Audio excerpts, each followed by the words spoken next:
Welcome friends. In today's topic, we'll discuss about some tips and tricks to solve cost reconciliation statement. Cost reconciliation statement का basic format बना लेते हैं पहले.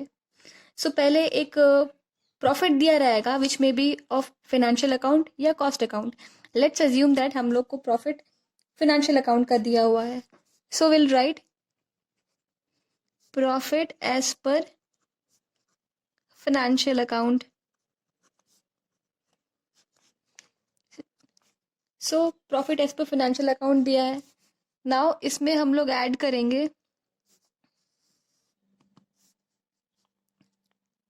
Income not considered in cost account. जो income cost account में consider नहीं किया जाता वो हम लोग ऐड करते जाएंगे फिनेंशियल प्रॉफिट में और लेस करेंगे expenses not considered in cost accounts. So इसका एक और ट्रिक ऐसा है कि जो हम लोग बेस लेके चलते हैं प्रॉफिट बेस, उसका दूसरा अकाउंट, जैसे अगर हम लोग यहाँ पे फाइनेंशियल अकाउंट बेस लेके चल रहे हैं तो कॉस्ट अकाउंट जो है हम लोग का, इस अकाउंट के रिस्पेक्ट में देखेंगे कि प्रॉफिट बढ़ रहा है कि घट रहा है. For example loss on sale of fixed asset.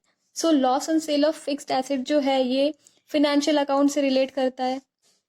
In that case अगर loss on sale of fixed asset हुआ है तो इससे फिनेंशियल अकाउंट में क्या इफेक्ट पड़ेगा और कॉस्ट अकाउंट में क्या इफेक्ट पड़ेगा.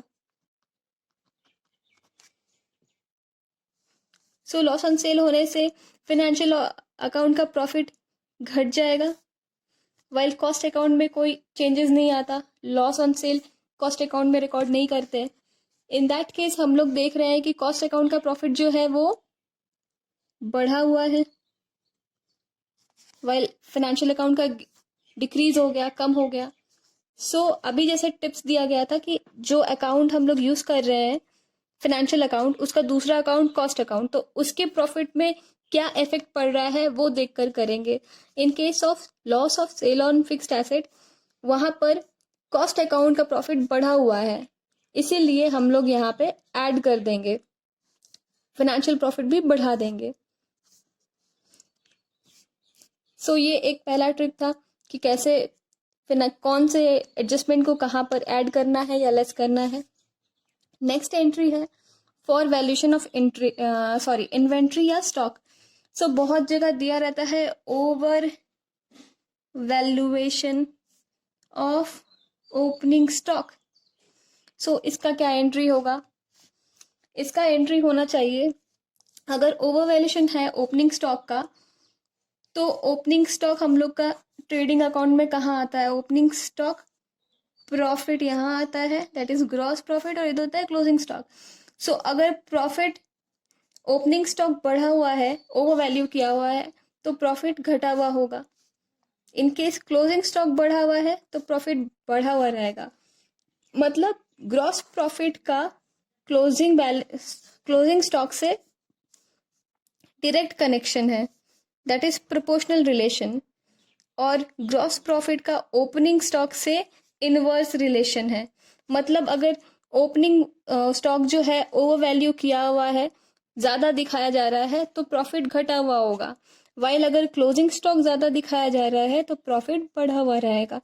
ना over valuation of opening stock बोला जाए इन फिनेंशियल अकाउंट, मतलब फिनेंशियल प्रॉफिट जो है घटा हुआ है बट कॉस्ट के प्रॉफिट तो घटा हुआ नहीं है. सो इन दैट केस हम लोग ये अमाउंट ऐड कर देंगे. बट जनरली जो ओवर वैल्यूएशन का सम्स दिया रहेगा वो फॉर बोथ अकाउंट दिया रहेगा.